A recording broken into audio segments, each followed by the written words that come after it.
Good evening, everyone. Welcome to tonight's neighborhood meeting. So my name is Dana Sutterby, and I'm a planner with the city's Development Services Department. So I see most people have started to join. So we are going to get started, and we have Councillor McCann, the ward councillor for the area, in attendance as well. So I'm just going to run through a bit of a script right now. It's a little bit long, so forgive me, but we're just going to go over the process and what to expect for the meeting. So the focus of tonight's meeting will be on a proposed application for a zoning bylaw amendment at 821 Big Bay Point Road. Please be aware we are recording this meeting, and all information provided is being collected and will be used for the purpose of garnering your input, to respond to inquiries, and to be notified of future meetings, and will be considered public information. So should you have questions regarding this collection, please contact the Development Services Department. So I would like to let everyone know that there are staff behind the scenes managing the technology tonight, and they have the ability to interrupt the meeting at any time and will endeavor to allow the applicant and each members of the public the opportunity to speak. So please bear with us if you have any issues. So tonight's meeting is not a statutory requirement under the Planning Act, as the application is in the initial stages of the review process.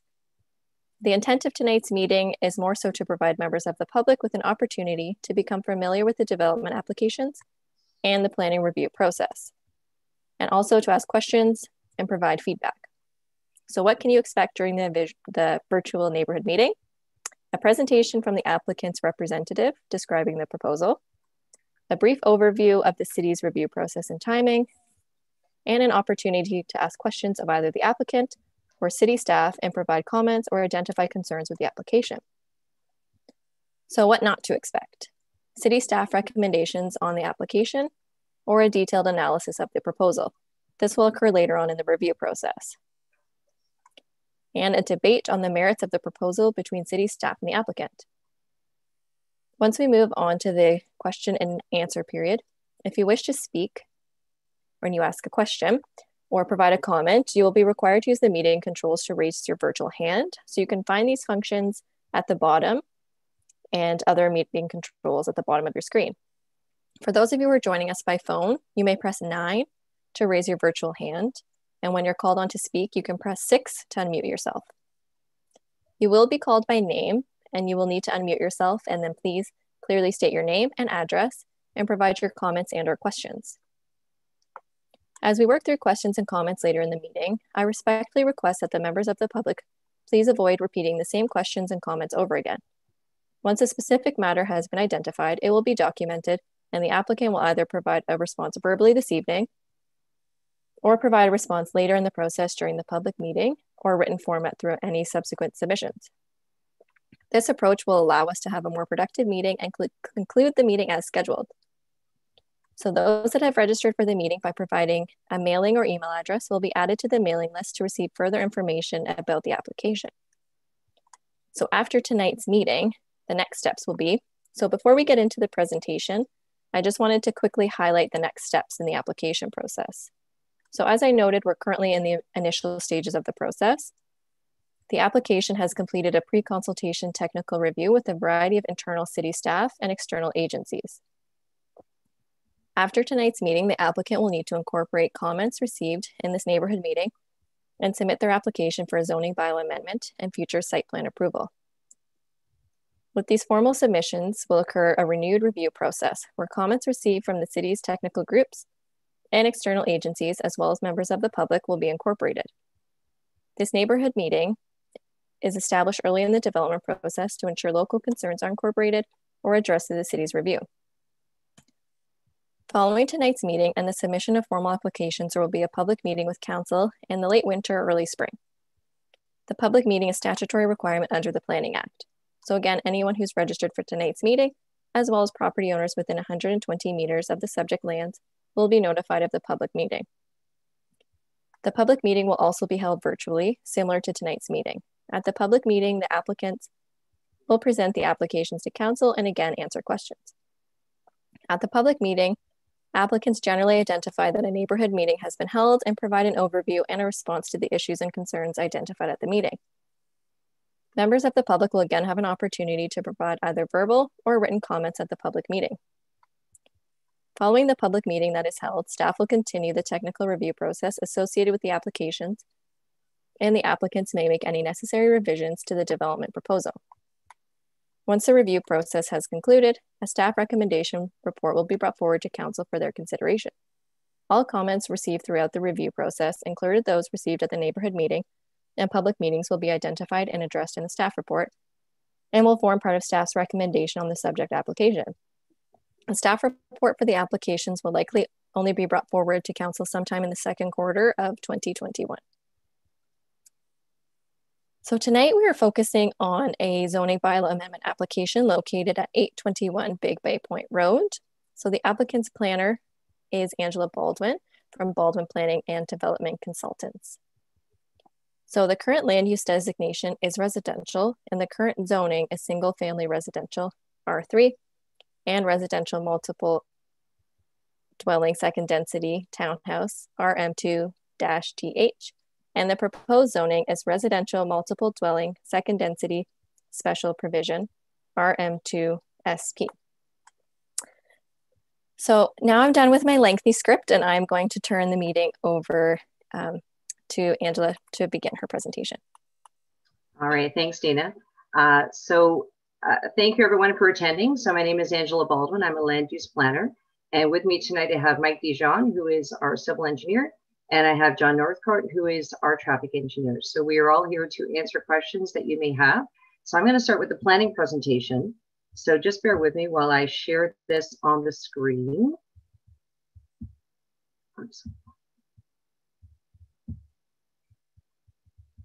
Okay, one moment, let me get the full screen here.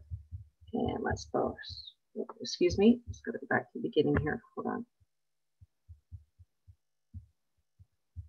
Okay, there we go, let's go to the top here. Sorry, bear with me, I apologize, I'm not the tech expert. There we go. All right. So thank you. So the subject lands are located at 821 Big Bay Point Road, on the south side of Big Bay Point Road, on the north side of Burke Hall. Oh, yes? Yeah, I was just saying I wasn't seeing your screen there. Can you see it now? Now I can. Okay, thank you. Can everyone see it, Dana? Okay. So subject lands, north side of Burke Hall Drive, south of Big Bay Point Road, to the west of Prince William Way. And the subject lands are identified in red on the property. To the east of the subject lands is the commercial plaza with the Shoppers Drug Mart. And to the west of the subject lands is an existing single family dwelling on a very large property. And to the right-hand side of that is our proposed site plan, and I'll get to that in more detail when we get to that slide. The existing land use designation, so on the left side of the slide, identified in red are the subject lands designated as residential. And the residential designation, the city official planner allows a wide variety of residential uses, from single family to townhouses to multiple family dwellings, all within the residential designation. The pink designation you see to the east, that is the general commercial designation, which reflects the commercial plaza. And then all the lands around the subject property to the south of Big Bay Point are designated residential as well.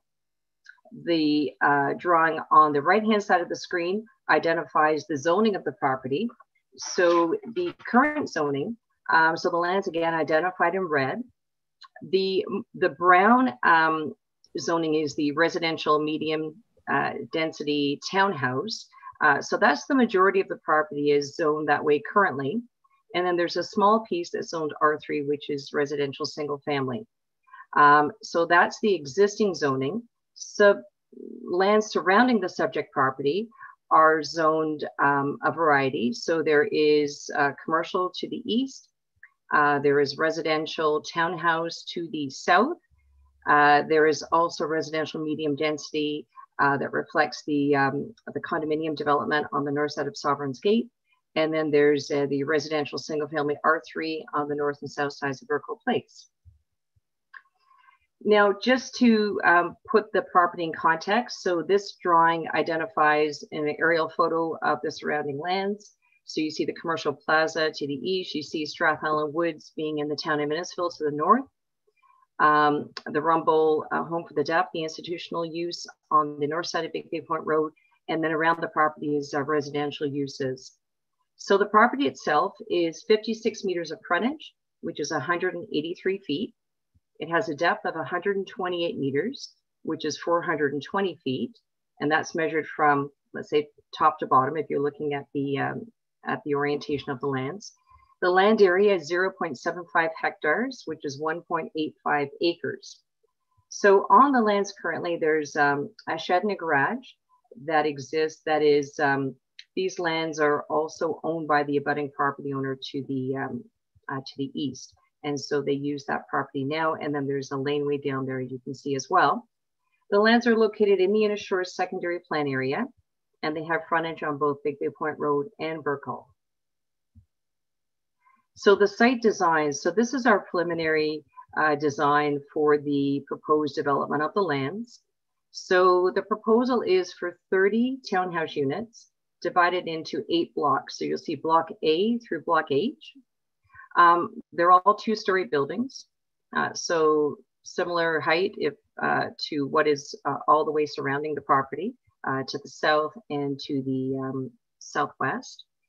Condominium tenure is what we have proposed. So it would be condominium ownership with a 6.4 meter road that would run through the middle of the property. And then there would be the rear yard amenity space behind all of the townhouse units. We have a common amenity space that's proposed at the southwest portion of the property. And that would be our intent is to do planting plots. So sort of these neighborhood vegetation plots that you'll see in different developments that allows people to have access to like an urban garden, if you will, without it being in their backyard if they wish, or it could be a play area. It depends really in the end, but that area has been identified. We have visitor parking proposed on the southeast part of the property. We have 45 spaces in total, so 30 for the individual units, and then 15 proposed in the visitor parking area. And then the garbage enclosure is proposed abutting the commercial property to the east. We have 2 barrier-free parking spaces, or sorry, 1, excuse me, in accordance with the city zoning bylaw requirements. It's proposed to service the lands with municipal sanitary and water. And then there is an access at Burke Hall.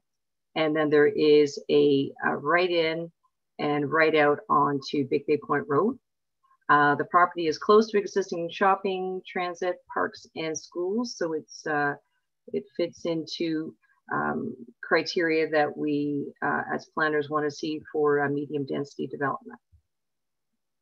Now, this is the proposed zoning application chart.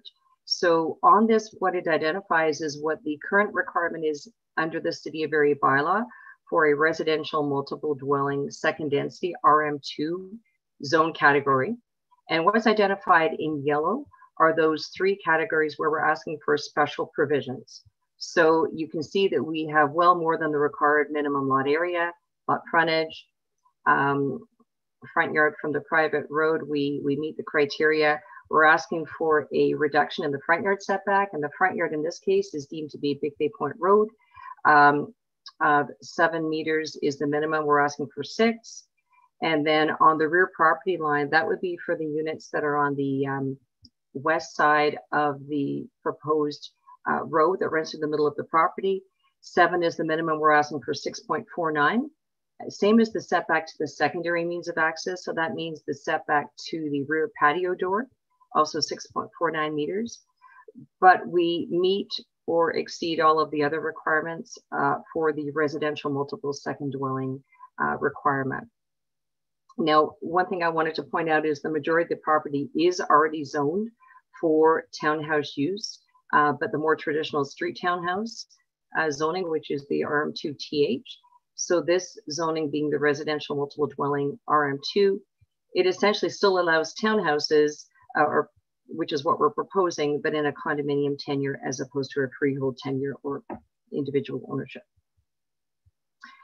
Supporting studies we've had to provide. So we have provided and we're completing and will be provided as part of our formal zoning application, a planning justification report, a functional servicing report, including stormwater management plan, a water main analysis, a traffic impact study, a noise study, a geotechnical report, a tree inventory and preservation plan, and a hydrogeological study. These are all studies that are requirements of the City of Barrie for any rezoning application for the category that we're proposing. So in conclusion, the bylaw amendment will facilitate the proposed development of 30 residential townhouse units in 8 blocks. There's appropriate parking and amenity space. It optimizes the use of the optimizes the use of existing infrastructure to support growth. The lands are in an appropriate location for the proposed density and uses based on the existing zoning, the designation, and the surrounding uses. And the development is consistent with the provincial policy statement, the growth plan, and the City of Barrie official plan. Oh, I'm so sorry. I wanted just to go back to the, bear with me one moment. I wanted to go back to the site design slide. There we go. Let's just bring that back up. Okay, there. I just wanted to keep this one on because usually that's the questions people want to ask is about the actual design itself. So that concludes my presentation. We're certainly available for any questions that the members of the public will have. Do you want me to unshare the screen now, Dana?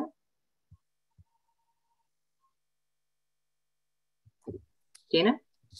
Sorry, I realized I was just on mute. Oh, did you want me to unshare the screen now? Go back to, what would you prefer? Yeah, you can. And then if we need to pull anything up, we can just reshare it.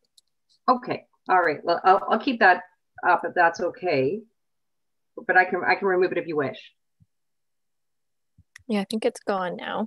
So I think, yeah, if we have to pull anything up, we can just share it back again. Okay, thank you. No problem. Thank you for that presentation. I do have a little bit more of a script, just some refreshers. So what we're going to do now is open up the meeting for public, and a reminder, if you do wish to ask a question or provide a comment, to please raise your virtual hand. So if you are joining us by phone, then you would need to press number 9. And when you're called on to speak, you can press number 6 to unmute yourself. So we will ensure everybody has an opportunity to speak, and you'll be called on by name when it's your turn. So also please state your name and property address before you ask your question. And please note there is a chat function. However, it's not visible for everyone to see. So if you can avoid using the chat function to ask questions, the chat function is more for if you have any technical difficulties. If you don't have access to a microphone, then of course you can use your chat and I will ask the question for you. So again, as we work through the comments, I respectfully request that the members of the public please avoid repeating the same questions and comments. So once a specific matter has been identified, it will be documented and the applicant will either provide a response verbally this evening or provide a response later in the process during the public meeting or in written format throughout the subsequent submissions.